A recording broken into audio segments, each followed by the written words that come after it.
बच्चों last turn पे हम लोगों ने ये देखा था कि केमिकल रिएक्शन क्या होते हैं। ठीक है, आज हम लोग देखेंगे एक केमिकल रिएक्शन का एग्जाम्पल, उसके बाद देखेंगे केमिकल इक्वेशंस और पढ़ेंगे कि केमिकल रिएक्शन के क्या क्या यू कैन से आउटकम्स हो सकते हैं, right. Possible outcomes, not necessarily every time वही हो सकता है उनमें से कुछ भी ना दिखे। तो लेट्स स्टार्ट। ओके, तो सबसे पहली चीज़ जो हम लोग पढ़ने वाले हैं वो एक एग्जाम्पल है केमिकल रिएक्शन का। Okay, example of chemical reaction. ठीक है, तो भाई जब केमिकल रिएक्शन की हम लोग बात करते हैं तो बहुत सिंपल सा एक एग्जाम्पल हमारे सिलेबस में है, which is burning of magnesium ribbon. ठीक है, तो मैं यहाँ पे एक एग्जाम्पल लिखता हूँ। वैसे तो देखो मैंने बहुत सारे एग्जाम्पल आपको बताए थे कि आप कैल्शियम ऑक्साइड को पानी में डाल दीजिए, है ना। इसके अलावा जिंक ग्रैनुअल्स रिएक्ट कर सकते हैं, ये सारे भी देखेंगे हम लोग, मैग्नीशियम वाला भी देखेंगे। तो when you burn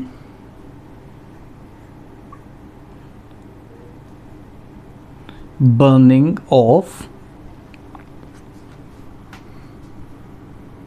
magnesium ribbon in air। देखो बच्चों क्या होता है, अगर हम मैग्नीशियम को, ठीक है, एयर में बर्न करते हैं, उसमें फ्लेम लगाते हैं, तो एक डैजलिंग वाइट फ्लेम के साथ ये बर्न करता है। ठीक है, तो ये इतना इंपॉर्टेंट इसलिए because it Burns with a dazzling flame, बिल्कुल वाइट कलर की ब्राइट फ्लेम। ठीक है, तो हम लोग इसका रिजल्ट लिखते हैं, it is a chemical change, obviously it is a chemical reaction. And magnesium का सिंबल होता है Mg, तो हम लोग लिखेंगे मैग्नीशियम रिबन। इसका रिजल्ट जनरली पूछा जाता है और इस पे ये भी क्वेश्चन आता है, कभी आगे बताते हैं, तो पहले लिख लेते हैं magnesium ribbon burns with a dazzling white flame, dazzling white flame। ठीक है, वाइट कलर की बड़ी चमकीली, एकदम जैसे पटाखे होते हैं ना, आप लोगों ने फुलझड़ी देखी होगी जो छुड़ाई जाती है ना, छुरछुड़िया बोलते हैं उसको। तो जब उसको आप जलाते हो तो वाइट वाइट एकदम जलती है, तो मैग्नीशियम होता है दैट इज़। ठीक है, अलग अलग कलर में अलग अलग आप कह सकते हो कि एलिमेंट्स हो सकते हैं, राइट। तो it Burns with a dazzling white flame. ठीक है, तो कैरेक्टरिस्टिक क्या हुआ कि डैजलिंग वाइट फ्लेम। अगर यहाँ पे कीवर्ड याद रखना, अगर कीवर्ड ये आपने लिखा है तो आपको पूरे नंबर हैं। कभी कभी ऐसा क्वेश्चन आ जाएगा, a substance x Burns with a dazzling white flame in air, identify the substance what it might be, है ना, इस तरह का क्वेश्चन आ सकता है। तो आंसर हमारा होगा the substance might be magnesium. लेकिन क्योंकि आपके सिलेबस का ही आएगा क्लास 10th में, इसके बाहर नहीं आता है, तो हम लोग लिखेंगे इट इज़ मैग्नीशियम, राइट। तो नेक्स्ट थिंग, एक जो क्वेश्चन आता है वो लिख देते हैं। क्वेश्चन ये आता है that why magnesium ribbon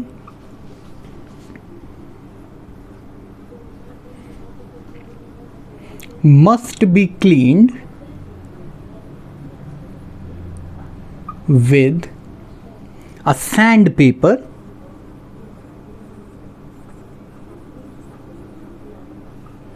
before burning।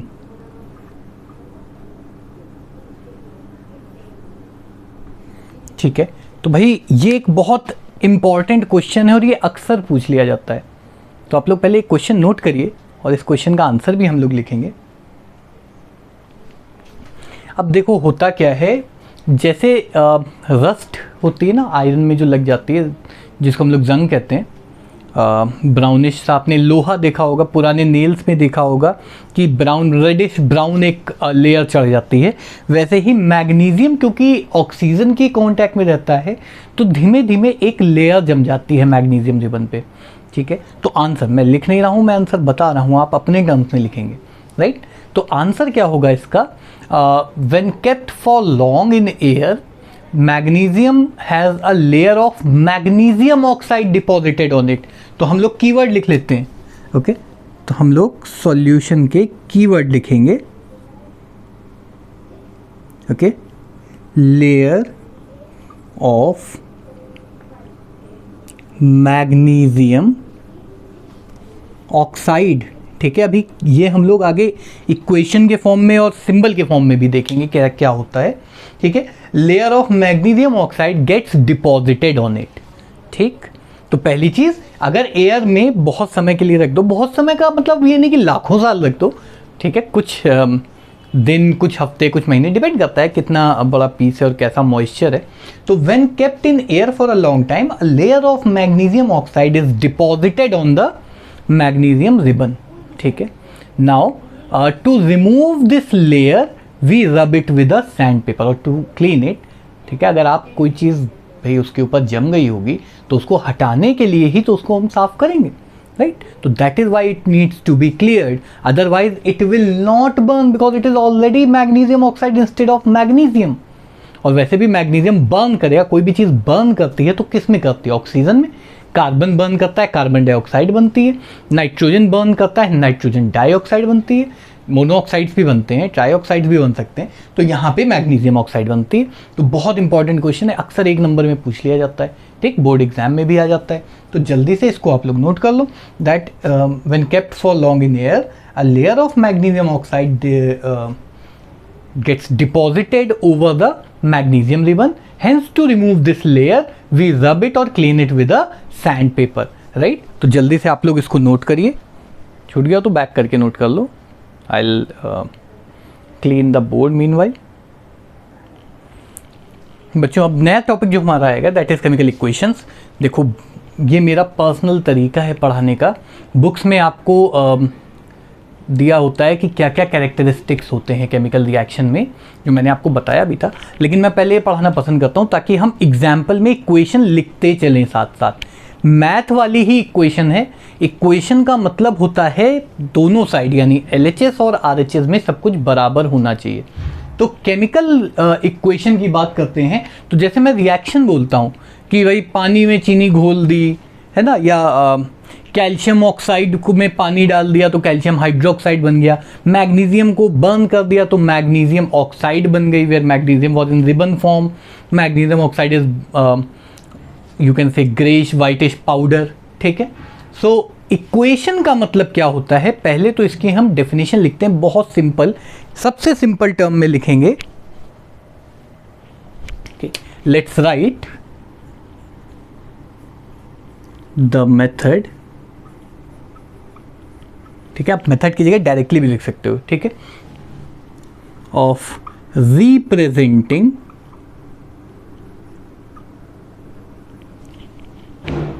A chemical reaction. मैं छोटे फॉर्म में लिखता हूँ रिएक्शन, आप पूरा लिखेंगे। ठीक है, द मेथड ऑफ रिप्रेजेंटिंग, या सिंपली लिख सकते हो रिप्रेजेंटिंग अ केमिकल रिएक्शन, वो भी सही है। इससे थोड़ा सा बड़ा, थोड़ा सजा सजा लगने लग गया। सजा मीन्स तैयार हुआ, है ना, वो वाली सजा नहीं। Okay, the method of representing a chemical reaction with the help of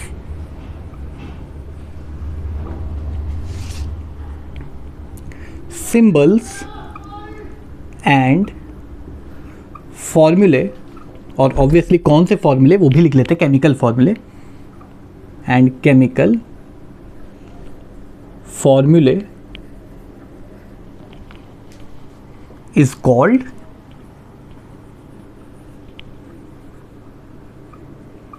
chemical equation। ठीक है, जल्दी से आप लोग पहले डेफिनेशन नोट करिए।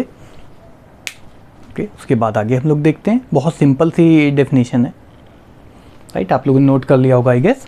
देखो, ये हम क्यों पढ़ रहे हैं, ऐसा करने की हमको क्या ज़रूरत पड़ी।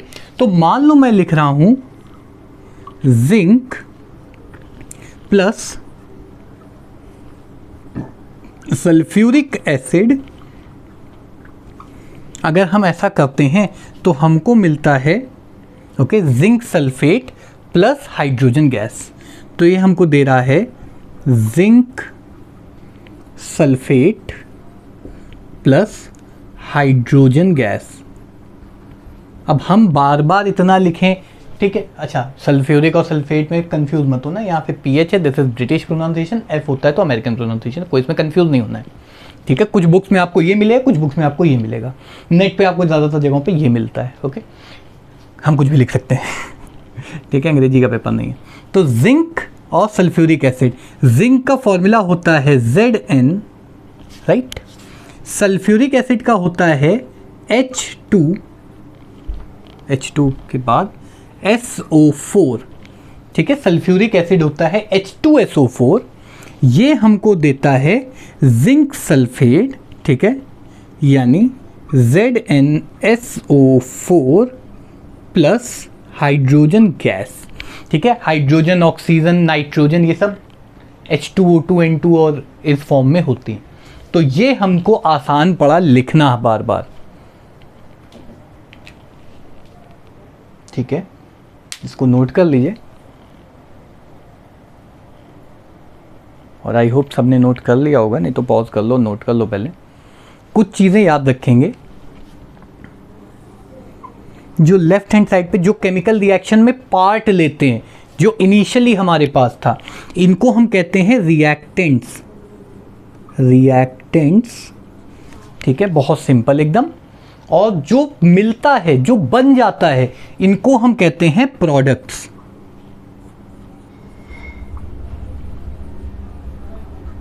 ठीक है।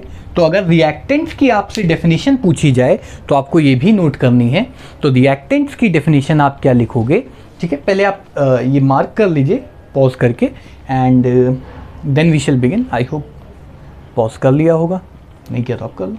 तो रिएक्टेंट्स की डेफिनेशन हम क्या लिखेंगे, you can write the elements और compounds that take part in a chemical reaction are called reactants, ठीक है। आप इनिशियली जो लेते हो, तो फिर से एक बार, ओके, द केमिकल्स या द एलिमेंट्स और कंपाउंड्स, आपको जो भी ठीक लगे, that take part in reaction, bracket में इनिशियली लिख देंगे, आर कॉल्ड रिएक्टेंट्स। इक्वेशन में जैसे मैथ में लिखते हैं ना हम लोग LHS, कुछ x प्लस वाई किया z मिला, तो x और y जो पहले था उसको हमने LHS मानते थे, यहाँ रिएक्टेंट मानते हैं, बस, और कोई डिफरेंस नहीं है, ठीक है, बाकी सबको सेम। और प्रोडक्ट में क्या लिखोगे कि द केमिकल्स और कंपाउंड्स, ठीक है, एलिमेंट्स और कंपाउंड्स आप लिख सकते हो, the chemicals that are formed are called products, बहुत सिंपल, राइट। तो दोनों की डेफिनेशन आप बैक करके लिख लो, जो भी आप लोग को भी मैंने बताया, दोनों की डेफिनेशन, ठीक है। तो इस केस में जिंक और H2SO4 ये थे रिएक्टेंट्स, जिंक सल्फेट और हाइड्रोजन गैस ये थे प्रोडक्ट्स, ठीक है। तो जल्दी से यहाँ तक नोट करिए पॉज करके। आई होप आप लोगों ने नोट कर लिया होगा। बच्चों, अब किसी भी केमिकल इक्वेशन को और इन्फॉर्मेटिव हम कैसे बनाएं, देखो हमको कम से कम लिखना पड़े, मेरे जैसे आलसी लोगों का ही काम हो गए, और ज़्यादा से ज़्यादा हमें इन्फॉर्मेशन मिले, ठीक है, ईजियर तरीके से ज़्यादा अच्छा काम हो। तो उसमें हम लोग क्या करते हैं, 3 चीज़ें करते हैं। तो यहाँ पे हेडिंग डाल लेते हैं, अभी ये बताएंगे कि यहाँ कैसे लिख सकते हैं। To make a chemical equation more informative, तो पहले आप लोग स्टार बना के ये हेडिंग डाल लो कि किसी केमिकल इक्वेशन को और ज़्यादा इंफॉर्मेटिव बनाना हो तो हम क्या कर सकते हैं, ठीक है। पहला काम जो हम कर सकते हैं, इट इज़ बाय इंडिकेटिंग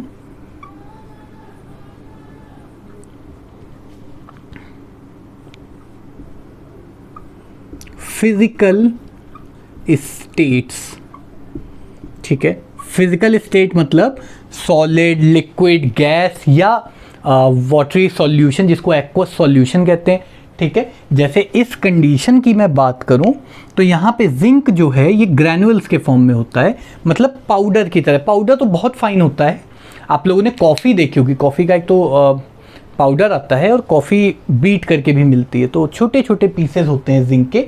तो जिंक के आगे हमने S लिख दिया, S मतलब सॉलिड। H2SO4 जो है ये एक्वस फॉर्म में होता है, तो इसमें हम AQ लिख देते हैं। एक्वस का मतलब कि हम लोग ने पानी में थोड़ा सा H2SO4 मिलाया है, ठीक है। एक्वस मीडियम है, एक्वा वाटर होता है बेसिकली, 9th में आप लोगों ने पढ़ा होगा। और यहाँ पे एक्वस जिंक सल्फेट मिलता है हमको, ठीक है। और H2 जो है ये गैसियस फॉर्म में मिलती है। आप ऐसे भी लिख सकते हो कि H2 गैसियस फॉर्म में है। गैस को रिप्रेजेंट करने का एक और तरीका है, आप जैसे H2 लिखा हुआ था, आप यहाँ पे ये दिखा सकते हो that it is a gas. दोनों में से कोई भी आप मेंशन कर सकते हो। अभी फिलहाल हम इससे स्टिक करेंगे, फिर जब आएगा तो ये भी हम लोग अलग अलग एग्जाम्पल में लिखेंगे। तो दीज आर इंटरचेंजेबल, कन्फ्यूज़न नहीं करना है कि क्या आएगा कैसे आएगा, बस डायरेक्ट हम लोगों को पता होना चाहिए, राइट। तो जल्दी से पहला वाला स्टेप आप लोग नोट कर लो कि by indicating the physical states. अब ये नहीं लिखवा रहे कि रिएक्टेंट्स हैं और प्रोडक्ट्स भी हैं। आई होप कर लिया होगा, नहीं तो पॉज करो और कर लो। दूसरा है बाय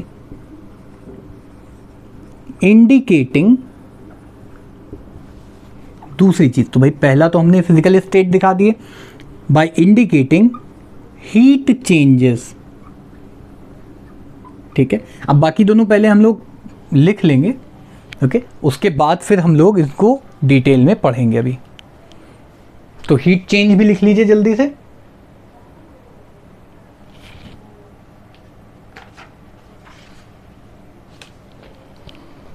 और तीसरा होता है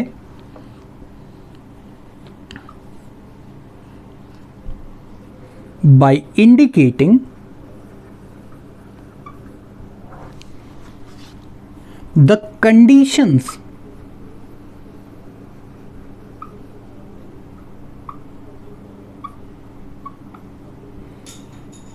भाई कंडीशंस क्या क्या हैं। ऐसा हो सकता है कोई कैटलिस्ट हो, कैटलिस्ट मतलब ऐसे सब्सटेंस जिनकी वजह से रिएक्शन तेज या धीमा होता है, ठीक है। ऐसा हो सकता है कि जैसे फोटोसिंथेसिस की बात करते हैं तो सनलाइट में ही होता है फोटोसिंथेसिस, तो हमको वो लिखना पड़ेगा ना। ऐसा हो सकता है कि एक्स और वाई को मिला करके जेड तो बन रहा है लेकिन बहुत सारी हीट बन रही है। जैसे मैग्नीशियम ऑक्साइड में हीट हम लोग करते हैं, आग लगाते हैं हम लोग, वैसे आग लगानी नहीं चाहिए बट अगर हम आग लगाते हैं तो मैग्नीशियम बर्न करने लगता है इन एयर, ओके। तो ये इस तरह से हम लोग लिखते हैं। हमने केवल पहले वाले का एक एग्जाम्पल आपको दिया है, राइट। सो फर्स्ट वन का एग्जाम्पल दिया है, ओके। आप लोग ये नोट करो। इसके बाद हम लोग अब क्या करेंगे, नेक्स्ट हम लोग पढ़ेंगे कि क्या क्या हो सकता है एक केमिकल रिएक्शन में, इसी क्लास में भी डिस्कस करेंगे। तो इसको नोट करिए, उसके बाद फिर एग्जाम्पल के साथ हम लोग सब पढ़ते चलेंगे, ओके। तो यहाँ तक तो हम लोगों ने जनरल पढ़ा। अभी एक जनरल टॉपिक और है, फिर स्पेसिफिक टॉपिक्स पे आएंगे। तो जनरल टॉपिक्स है कि केमिकल रिएक्शन या केमिकल इक्वेशन में, इक्वेशन तो हम सिर्फ रिप्रेजेंट करते हैं कि केमिकल रिएक्शन के कैरेक्टरिस्टिक्स क्या क्या हो सकते हैं। तो हम लोग यहाँ पे हेडिंग डालने वाले हैं general characteristics of chemical reactions. Chemical reactions में क्या क्या जनरली होता है, ज़रूरी नहीं, अभी मैंने आपको स्टार्टिंग में भी बताया था, ज़रूरी नहीं है कि जो मैं लिखवा रहा हूँ वही हो या उसमें से कुछ भी हो, राइट। तो जल्दी से हेडिंग डाल लो, general characteristics of chemical reaction, ठीक है। तो these are the important characteristic जो जनरली हमको दिखते हैं। तो पहला कैरेक्टरिस्टिक जो होता है वो होता है, देखो वैसे तो बहुत सारे हो सकते हैं, ठीक है, लेकिन हम लोग बहुत सिंपल सिंपल अभी लिखने वाले हैं। वो होगा इवोल्यूशन ऑफ गैस। अगर गैस कोई बन रही है, इवॉल्व हो रही है, तो हम बोलेंगे कि हाँ केमिकल रिएक्शन हो सकता है, हुआ हो। जैसे अभी हमने जिंक वाले एग्जाम्पल में देखा, हाइड्रोजन गैस वॉज इवॉल्व्ड। अभी जब एग्जाम्पल पढ़ेंगे सारे कैरेक्टरिस्टिक्स के नेक्स्ट क्लास में, तो हम लोग इक्वेशन और बैलेंसिंग के साथ देखते चलेंगे। बैलेंसिंग पढ़ाएंगे पहले, उसके बाद फिर एग्जाम्पल देखते चलेंगे। तो इवोल्यूशन ऑफ गैस हो सकता है चेंज ऑफ कलर हो सकता है, ठीक है, कि भाई कलर चेंज हो गया, लाल में नीला डाला पीला बन गया, कुछ भी हो सकता है। क्यों हुआ? बिकॉज ऑफ केमिकल रिएक्शन, ठीक है। थर्ड प्रॉपर्टी जो हो सकती है वो है फॉर्मेशन ऑफ प्रेसिपिटेट